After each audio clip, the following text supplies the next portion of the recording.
Chandragiri TDP MLA అభ్యర్థి పులివర్తి నానిపై దాడి కేసులో ప్రధాన నిందితులను పోలీసులు అరెస్ట్ చేశారు. జెడ్పీటీసీ భర్త భానుకుమార్ రెడ్డి, సర్పంచ్ గణపతి రెడ్డిలతో పాటు 12 మందిని అదుపులోకి తీసుకున్నారు. నిందితులను ఇవాళ మీడియా ముందు హాజరుపరిచే అవకాశం ఉంది. మరోవైపు చంద్రగిరిలో ఉద్రిక్త పరిస్థితులు క్రమంగా అదుపులోకి వస్తున్నాయి. ఇరు పార్టీల అభ్యర్థులను గృహ నిర్బంధంలోనే ఉంచారు పోలీసులు. పరిస్థితులను చక్కదిద్దే ప్రయత్నం చేస్తున్నారు. మరోవైపు గన్మెన్ ధరణి ఫైరింగ్ లో కాలికి బుల్లెట్ తగిలి గాయపడిన సుధాకర్ రెడ్డిని చికిత్స కోసం చెన్నైకి తరలించారు.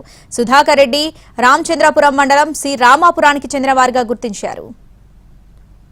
ఇక 2 రోజుల క్రితం చంద్రగిరి టీడీపీ ఎమ్మెల్యే అభ్యర్థి పులివర్తి నానిపై దాడి జరిగింది. రామాపురానికి చెందిన వైసీపీ నేత భాను, అతని అనుచరులు సుత్తి రాడ్లతో దాడికి ప్రయత్నించారు. పద్మావతి మహిళా యూనివర్సిటీలోని స్ట్రాంగ్ రూమ్ దగ్గర ఈ ఘటన జరిగింది.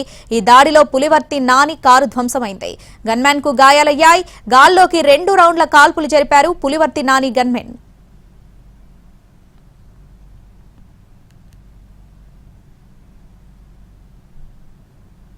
రైట్, ఓవరాల్ అప్డేట్స్ మా ప్రతినిధి కార్తిక్ లైవ్ లో అందిస్తారు. కార్తిక్.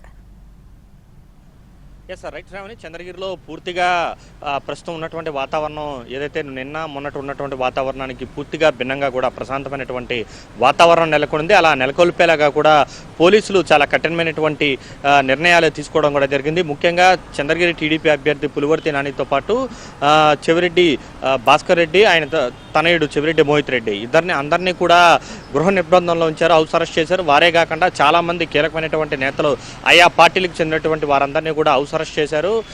ఈ రోజు పూర్తిగా కూడా వాళ్ళ హౌస్ అరెస్ట్లోనే ఉండనున్నట్టుగా కూడా తెలుస్తుంది. ఎందుకంటే ఇప్పుడిప్పుడే క్రమంగా ఈ యొక్క గొడవలు అనేది కూడా తగ్గుతూ ఉన్నటువంటి క్రమంలో వీళ్ళందరూ కనుక మళ్ళీ బయటకు వస్తే మాత్రం మరింత ఇబ్బందులు కలిగేటువంటి అవకాశం ఉంటుంది. కాబట్టి ఈ తరహా నిర్ణయం అనేది కూడా తీసుకోవడం కూడా జరిగింది. మరొక వైపు 2 రోజుల క్రితం పద్మావతి వర్సిటీలో ఉన్నటువంటి స్ట్రాంగ్ రూమ్ వద్ద పులివర్తి నాని మీద జరిగినటువంటి దాడి కేసులో పూర్తి స్థాయిలో పోలీసులు దర్యాప్తు అనేది కూడా ముమ్మరం చేశారు.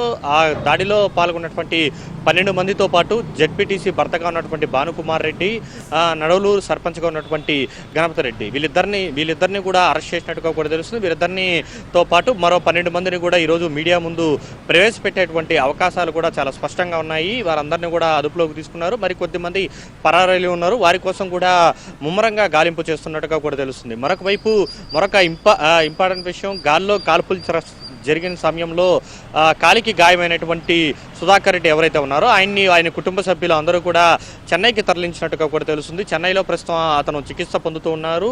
ఆ సమయంలో కానిస్టేబుల్ గన్మెన్గా ఉన్నటువంటి ధరణి ఆత్మరక్షణ కోసం ఒకసారి గాల్లో కాల్పులు జరపడం కూడా జరిగింది.